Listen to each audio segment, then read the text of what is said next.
मार दो छाती पे गोली पत्रकार, चढ़ा दो फांसी।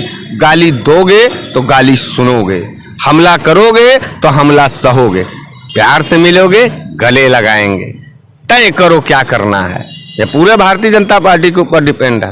हम लोग रास्ता नहीं बदलेंगे, जिस रास्ते पे वो चुनौती देगा उस रास्ते पे लड़ेंगे। और ये डर का माहौल है पत्रकार, आपको अपमानित भी किया जाएगा, आपको गाली भी दिया जाएगा, आपकी जलालतें भी की जाएंगी, आपको मारा भी जाएगा, आपको मुकदमे भी किया जाएगा, आपको जेल भेजा जाएगा। इस माहौल में कौन बोलेगा?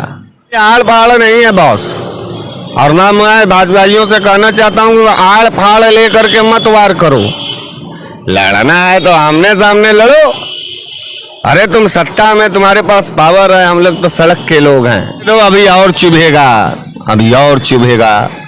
अगर नहीं चुभवाना चाहते हो तो कह देना अपने माध्यम से भाजपा के लोगों को, वो अपनी भाषा अगर इज्जत वो चाहते हैं। भद्राचार्य ने उनको बस इसी वाले शब्द पर भाजपा पूरी तिलमिला गई, उसके मिनिस्टर मुकदमा कर दिए।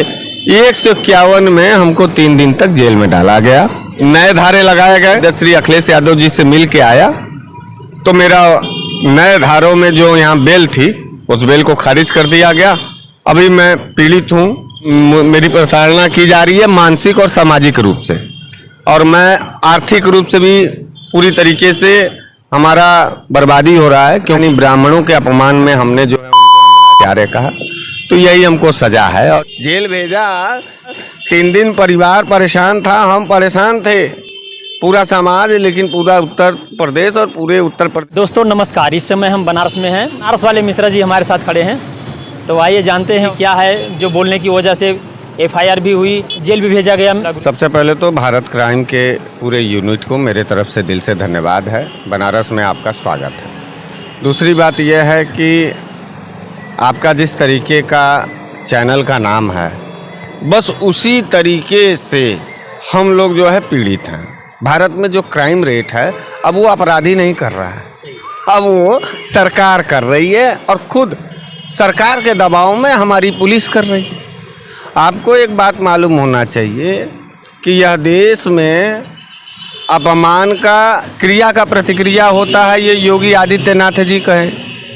योगी आदित्यनाथ जी के सिद्धांत में क्रिया का प्रक्रिया उनके लिए हो सकता है, लेकिन उत्तर प्रदेश के अन्य विपक्षी दलों में क्रिया का प्रतिक्रिया करने पर जो है वो दल विरोधी नफरत रखते हुए उसको जेल भेज देंगे। रामभद्राचार्य एक सरकारी संत हैं, आपने नाम सुना होगा।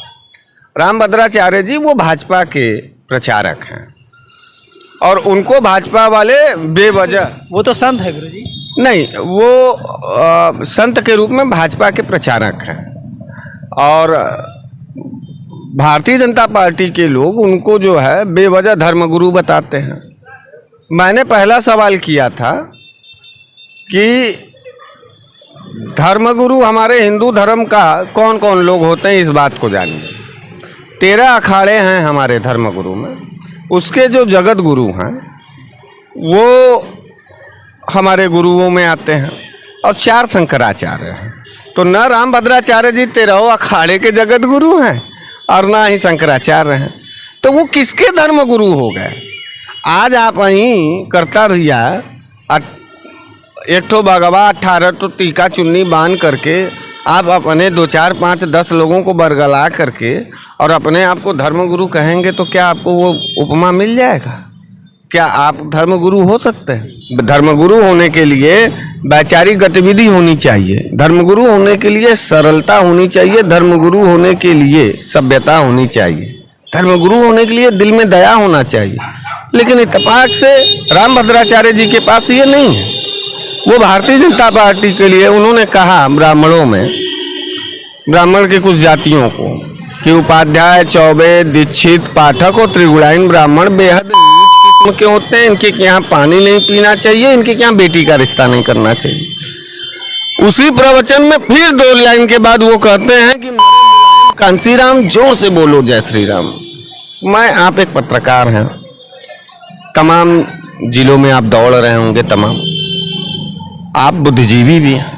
हम आपसे पूछना चाहते हैं कि कोई संत इस तरीके का भाषा का उपयोग करता है या करना चाहिए? लेकिन वो संत है, वो बोल सकते हैं, आम आदमी नहीं बोल कुछ सकता। भी बोल सकते हैं ना।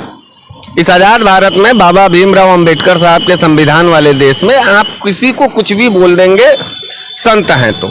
जिस देश में राष्ट्रपति और आम आदमी का बराबर समान अधिकार होता है, जहां भारत में कहा जाता है कि एक तरफ राष्ट्रपति हो एक तरफ आम आदमी हो, दोनों को एक नजर से देखा जाएगा, दोनों को एक अधिकार प्राप्त है, उसी देश में आप कह रहे हैं कि संत हैं तो कुछ भी बोल दें। इस आजाद भारत में, एक मिनट सुन लीजिए, इस आजाद भारत में किसी को नीच किसी को ऊंच कहने का अधिकार आपको किसने दिया है? आपको किसने दिया नीच कहने का? किसी महापुरुषों को मरने के बाद आप जश्न मनाएं, ये किसने आपको अधिकार दिया? तो जैसा आप करेंगे वैसा रिप्लाई मिलेगा। तो उन्होंने कहा, तो हमने उस पत्रकार से पूछा कि किसने कहा, तो उन्होंने कहा रामभद्राचार्य ने कहा। हमने कहा कि उनको रामभद्राचार्य ने कहो। बस इसी वाले शब्द पर भाजपा पूरी तिलमिला गई, उसके मिनिस्टर मुकदमा कर दिए। 151 में हमको 3 दिन तक जेल में डाला गया। 151 में। फिर उसके बाद नए धारे लगाए गए। जब मैं श्री समाजवादी पार्टी के राष्ट्रीय अध्यक्ष श्री अखिलेश यादव जी से मिल के आया तो मेरा नए धारों में जो यहाँ बेल थी उस बेल को खारिज कर दिया गया। अभी मैं पीड़ित हूँ, प्रशासन के द्वारा मेरी प्रताड़ना की जा रही है मानसिक और सामाजिक रूप से, और मैं आर्थिक रूप से भी पूरी तरीके से हमारा बर्बादी हो रहा है, क्योंकि हम इस देश में क्रिया का प्रतिक्रिया किए।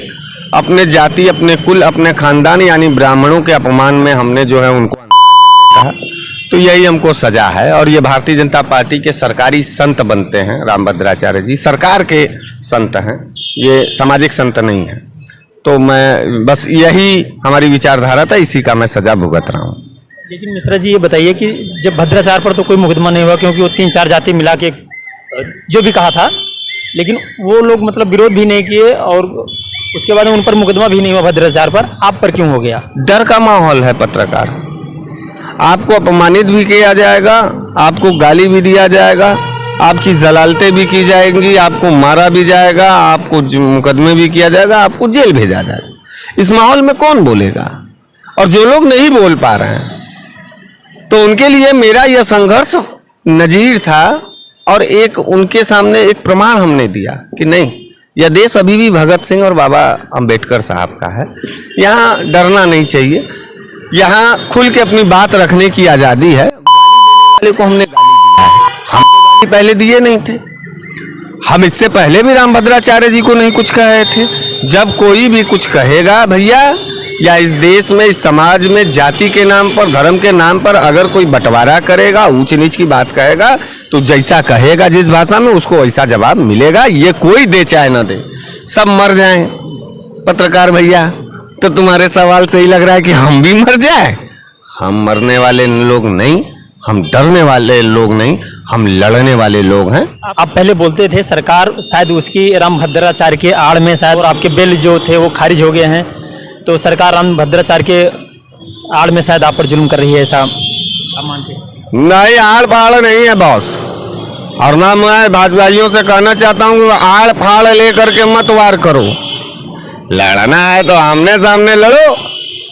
अरे तुम सत्ता में, तुम्हारे पास पावर है, हम लोग तो सड़क के लोग हैं। ये लाल टोपी लगा करके सड़क पर संघर्ष कर रहे हैं, समाजवादी लोग हैं। समाज के लिए लड़ने वाले को ही समाजवादी कहते हैं, समाज के साथ चलने वाले को ही समाजवादी कहते हैं, समाज के बारे में सोचने वाले को ही समाजवादी कहते हैं। हम समाजवादी लोग हैं, लड़ो, खुल के लड़ो, अच्छा लगता है। जेल भेजोगे इतिहास बनेगा। जेल भेजा, 3 दिन परिवार परेशान था, हम परेशान थे, पूरा समाज, लेकिन पूरा उत्तर प्रदेश और पूरे उत्तर प्रदेश के टॉप लीडरशिप बयान दी ना, बोली ना कि नहीं जुल्म हो रहा है। आप भी समझ रहे हो, सब लोग समझ रहा है, लेकिन इस जुल्म को दिखाने के लिए ही हम लोगों का ये संघर्ष है। संघर्ष में जरा सा भी नहीं डरना है। आमने सामने एक एक कदम नेट टू नेट बात करेंगे, नेट टू नेट लड़ेंगे। लेकिन मुझे मिश्रा जी लग रहा है कि आपका पहले वाला जो आप वो बयान दे रहे थे सरकार पर, वही बात चुभ गया है अभी इतना ज्यादा। जाने दो, अभी और चुभेगा, अभी और चुभेगा। अगर नहीं चुभवाना चाहते हो तो कह देना अपने माध्यम से भाजपा के लोगों को वो अपनी भाषा, अगर इज्जत वो चाहते हैं तो वो अपनी भाषा बदल लें, अपनी इज्जत उनको अपने नज़र में खुदा हो जाए। देखो यार, हम क्यों नहीं बोलते हैं? क्योंकि मुझे अपनी इज्जत मेरे नज़र में है, इसलिए हम भाषा, बात, व्यवहार, बोल चाल ठीक रखते हैं। समाजवादी, सामाजिक आदमी की तरह रख। जिसके पास अपनी खुद की इज्जत नहीं है ना, उसी की भाषा बहुत ज़्यादा बदतर होती है, बहुत ज़्यादा निचले दर्जे। आज भारतीय जनता पार्टी के जितने नेता हैं उनकी खुद कोई इज्जत नहीं है, इसलिए वो दूसरों को बेइज्जत करने के लिए अनाप शनाप बोलते रहते हैं, गाली देते रहते हैं। तो जो गाली देगा, मार दो छाती पे गोली, पत्रकार चढ़ा दो फांसी। गाली दोगे तो गाली सुनोगे, हमला करोगे तो हमला सहोगे, प्यार से मिलोगे, गले लगाएंगे। तय करो क्या करना है। ये पूरे भारतीय जनता पार्टी के ऊपर डिपेंड है। हम लोग रास्ता नहीं बदलेंगे, जिस रास्ते पे वो चुनौती देगा उस रास्ते पे लड़ेंगे। देखो, विचारधाराओं की लड़ाई है। भ्रष्टाचार हो, बलात्कार हो, ये विचारधारा, जिस विचारधारा से आप रिलेटेड रहेंगे उस तरीके से समाज में आप काम करेंगे।